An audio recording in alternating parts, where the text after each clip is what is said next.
Hello, noble people. My name is the Noble, and today we're going to be talking about Deltarune, more specifically the upcoming chapters of Deltarune. I've actually touched Deltarune really forever on this channel. I have done a couple of live streams of the game, and this is one of my favorite games of all time. Undertale is probably my favorite game of time. It's kind of tied around there with the FNAF franchise, but as a single game, it is probably my favorite game of all time. And me personally, I don't know if I like Deltarune more just yet, as Deltarune's not a finished game, but from chapter 1 to chapter 2, I have grown to like it a lot more. Chapter 1 was very obviously the start out, getting ready and introducing you to the actual world of Deltarune. And Chapter 2 sent it skyrocketing with so many cool theories and ideas that spawned from this amazing franchise. And I can't wait for Chapter 3 and 4 that are releasing this year, and that's what we're going to talk about today. So this is going to be kind of unedited, kind of like my Pokemon ZA video, where I just want to talk about this game. So first off, what month do I think this game is actually going to release in? Now, obviously, I want it to be soon. Everyone wants this to be soon. But a lot of people aren't, like, it isn't hitting people that we might get this game, like, within a month or a couple months' time. I'm on the bandwagon of thinking that this game is within maybe March, maybe April. I don't believe we'll get a summer release. We have seen summer releases for Deltarune Chapter 2 and also Undertale in general. We have Anniversary in September around that time. So maybe we would get that time, and I don't know necessarily think it's going to be at the end of the year, mainly because of what we've gotten from news in the newsletters and also what Toby has said on Blue Sky. In Blue Sky, he has mentioned multiple times that they have wrapped up at certain parts, and in the newsletters we wrapped up certain parts. And right now they finished localization of a Chapter 3 and Chapter 4, I believe. And we're currently doing playtesting to the point where he's already playtesting, or the people who are doing the emulator, not emulators, but people who are making the console port are already testing the console ports. He even said that they're going to have to talk about some of the achievements, because PS5 requires you to actually do achievements. And if you don't know, the achievements on Undertale are very funny because they're just really stupid. And Chobi doesn't like achievements. He likes the idea of getting the value from the game, and having a stupid achievement system doesn't make too much sense to him. So the achievements are purposely hard and only to kind of troll the people who have to beta test it, which I think is a little funny. But in like reality, we might be able to see them start doing some markets for the game here soon, and I strongly believe we'll be able to see this game in March. Now obviously we will have to take it with a grain of salt. We don't obviously know, and they're actually going to have to do marketing this time around, so we'll probably see market and they won't drop it randomly because they can't. It's going to be the first paid release since Undertale, so they kind of have to market it before doing anything.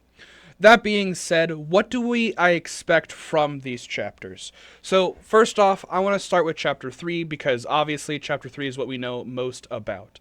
Chapter 3 is most likely going to be a TV world with a character named Tenna. We don't know if Tenna is the secret boss, the main villain like how Queen and King were. We generally don't know. But we know that this dark world is going to be themed around TV, so maybe we'll like be in a sitcom, game shows, maybe we'll even have like a Marvel movie or Family Guy parody. Like, I 100% can picture something like that happening in this chapter. But also what might happen in this chapter is, obviously, this dark world is probably going to be very different from the other two dark worlds we have, for two reasons. Now, in terms of thematic reasoning, this dark world is actually made by Chris. Now, a lot of people kind of assumed, me even included when I first played Chapter 2, that the knight kind of has to be Chris. Now, if you've watched any theories whatsoever, we don't know if that is the case, and we don't really know what Chris's motivations are. Obviously, they want to be away from the player, which is us, the heart. But we don't know what they're doing yet, and maybe they are trying to make a dark world to do something, So maybe this Dark World will be different than the Chapter 1 and Chapter 2 Dark Worlds because or Chris is the one that actually made it. Like again, we don't know who made the Ralsei Dark Worlds, we don't know who made the Chapter 1 and Chapter 2. We don't know if 3 different people made it, 1 person, 2 people. We don't know who is the knight or who is the knights plural. We generally don't know. So the idea for thematic reasoning that Chapter 3 might be a little bit of a different and unique chapter is obviously really interesting. So us having like different gameplay elements in the chapter because it is a chapter dedicated to the Dreamer family, or more specifically Chris, I think is really cool thematically. Now the second part is because Toby has flat out said chapter 3 is completely different than all of the other chapters.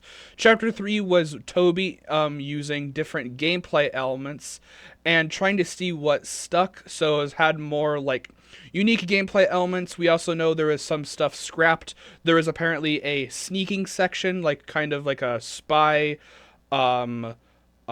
stealth section of the game, but stealth sections of the game can kind of drag out the game, and it was cut from the game because it didn't feel correct. But the idea that we know that the chapter 3 is going to be different, and we also might have idea for why it's going to be different in terms of lore. I'm very interested. We do have a couple other things talking about with this game. We will obviously might get Toriel in this game. I'm pretty sure we probably will, as Toriel is in the room when we create the Dark Fountain, meaning that she will probably enter this Dark Fountain. Now, I don't know how she's going to interact with the world, and I feel like it's going to be a very interesting dynamic between her, Chris, and Susie, and maybe even Ralsei if she sees Ralsei, and I think that's going to be very fun. That being said, there's also the people think we might get Undyne because Toriel called up the police afterwards when she found out the tires were slashed, possibly by Chris. I'm assuming it was Chris. But we might not see Undyne. Now, this might be a little bit of a hot take, but a lot of people, especially after Chapter 2, are excited for the Weird Route or Snowgrave Route. For this case of this video, I'll say Weird Route, as we don't really know what the route's going to be called if we don't have Noelle. But I kind of want to give a theory that the Weird Route is only with Noelle. A lot of people think it's going to be interesting to see what happens if we were to have a Weird Route with Toriel. And obviously that would be very interesting to see how Toriel would interact within this world and see her actually kind of devolve like Noelle did. But I kind of want to change your mind about this. Now, obviously, from a gameplay's perspective, it would be cool to see Toriel go through that stuff. Like, it was interesting and made the player feel bad via Noelle, but what's going to happen with Toriel? That being said, I think the Snowgrave is actually linked to Noelle, and the Weird Route is linked only to Noelle. Now, the reason I think that is because Noelle was at a very weird situation with her character before you went through the Dark World. She didn't understand how this world worked, and Chris is the one to teach her. So the idea that you teach her through the pacifist route or the normal route, and she becomes a better character, she develops, she can stand up for herself against the queen at the end. It's very interesting and a very good character development. But in the Weird Route, she doesn't have that development and is still more shy. She doesn't have that confidence and is still scared of necessarily Chris or the voice that is coming out of Chris. And she's scared. And she's in a very unstable state in the Weird Route. I don't think that would make sense to happen with Toriel, as Toriel 1 is very, very much older than Noelle, and I don't really see necessarily Toriel fully following what Chris does, mainly because like if you're not going to 100% get your parent to 100% follow you wherever you're going to go. It doesn't make much sense. Like, your parent isn't going to 100% listen to you. They're going to have questions. Noelle kind of just asked, or you didn't really ask too many questions, and the only time she really resisted was with Birdley, and that was in an extreme case. I don't think Toriel is going to have that situation in a weird route, and I think we're going to have to rely on the weird route if Noelle is in a chapter, which is where bringing me to chapter 4. Now, we don't really know too much about Chapter 4, other than one very key thing, that there are actually going to be save spots in the overworld in Chapter 4. Now, obviously, Chapter 3 takes place at night, so a majority of people, me included, think that as soon as Chapter 3 ends, there's not going to be an ending section. Like, Chapter 1 and Chapter 2, we can hang around on the light world, do different activities, talk to different people. We probably aren't going to have that in Chapter 3. It's probably going to instantly be Chapter 4, and we're not going to get that ending. That meaning that at the start of Chapter 4, we're going to have a lot of options. Meaning we can maybe hang out with the pirates, possibly we'll have onion sound stuff to do. We'll all go to the bunker. We'll be able to go anywhere.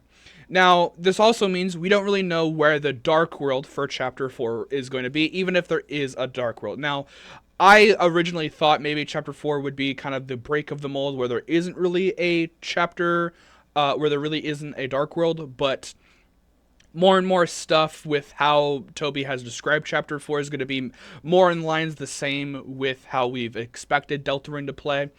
I'm guessing we are going to have a Dark World, but the light side section is going to be insanely long with multiple possible routes that we could take and options we could choose in the light world, which is why we need save points in the light world, even though Toby actually said he was hesitant to do it because of lore reasons. However, he decided for a gameplay standpoint it was better to have it. So that does mean that light worlds might not necessarily need to have save points, and it's just kind of a gameplay element. So I don't want to look into that in terms of lore too much. Now, I'm one of the people who strongly believe that Chapter 4 will most likely be at the church. We've had a lot of hints that maybe Alvin could be a potential interesting character. Some people think he could be the knight. Now, I do think he's a very interesting character. I don't know about the knight. For me, I would like him to get more development before I can consider him as a knight, mainly because he doesn't have a text box. The fact that he doesn't have a picture portrait in his text box confuses me, and I would like the character to have a knight, to have a portrait in the text box so I can give more emotion from his text, because his dialogue necessarily doesn't feel very emotional necessarily for what the character of a knight I think should be, but I think the theories for him being a knight are interesting. But I genuinely think maybe Chapter 4 we could see maybe Noelle open up a Dark World, because I do kind of want to give out more theories now. I don't think Rudy is going to survive all this game. Now, I will 100% love it if he did survive, because I like Rudy as a character. But I think Rudy, Noelle's dad, is unfortunately going to die. Now, that is a very sad thing, but maybe Noelle would try and take reconciliation in the church, or maybe, since Rudy did say he could go to church, maybe we go into the church, something happens, Noelle gets sad and accidentally opens up a Dark World, or willingly opens up a Dark World. Something might happen in Chapter 4. Now, what is going to happen, I don't know, but I feel like the idea that Noelle is the angel, which is a constant thing characters have multiply said. Spamton has said it, some of the Addisons have said it, multiple characters have shown and talked about Noelle as an angel. So the relation between Noelle and the church is very close. So I feel like that would make sense for a Noelle Dark World. Now, I don't know if it would be too quick for Noelle to make a Dark World, or if that would be later. Now, we do have a confirmed 7 chapters, but like I said, we could get more. Maybe we could get even a prequel chapter. We don't know necessarily. But I think Noelle opening up a Dark World in the church would be interesting, or just having a Dark World in the church could be a very interesting theming for a chapter, because we had Chapter 1 was obviously cards, chess, checkers. Chapter 2, internet. Chapter 3, television. So we need a new theme for Chapter 4, and I think having a religious aspect of Chapter 4 could be a very interesting chapter. Obviously, Toby would have to kind of play it safe, as obviously religion could be a very touchy subject for a lot of people, which is unfortunate. But I feel like if we delve into the actual religion of the people in Deltarune, as there's no sin apparently, and they worship an angel instead of like a god figure, I think that's really interesting, and I want to see more development from that side. Now, obviously, Chapter 4 could be anywhere. A lot of people have pointed to Asgore's shop could possibly be a place. There's also places that we haven't gone yet, like Noel's house. There's a place sectioned off near the police uh, police station, so maybe we'll be able to go there. We don't really know, but I'm very excited to play this game. Comment down your thoughts and theories. I kind of want to do more Deltarune type content. I do kind of want to do a theory that I kind of have in mind, but it's just kind of weird because most of my theories are me just kind of spouting the same thing that everyone else spouts, so I don't really know. I have wanted to talk about just Deltarune overall and maybe possible more obscure theories. One of the main theories that I think is really not too many people think is the idea of the secret bosses kind of having a different effect on different characters. Jevil was kind of broad and seemed to be more broadly perspective towards the entire Light Nerds in general. Spamton was obviously tied directly to Chris, but I think it would be really interesting if each secret boss was tied directly to a character. So maybe in Chapter 3, the secret boss in Chapter 3 directly calls out Susie, and it's referencing to close to home to stuff that Susie is dealing with. I think that would be really interesting, and it would also give us more development on characters, and even more interesting development of secret characters, because Spamton is such an interesting character because of how he interacts with Chris. Jevil, I do love Jevil, but Jevil is kind of one-dimensional, but I do love Jevil because he's one-dimensional. That's kind of the point of his character, but Spamton is more interesting, and secret bosses like Spamton are really interesting to me. But this video is kind of already too long for me ranting without a script, so that's about it. See you later. Stay noble. I'll see you in the next one. Bye.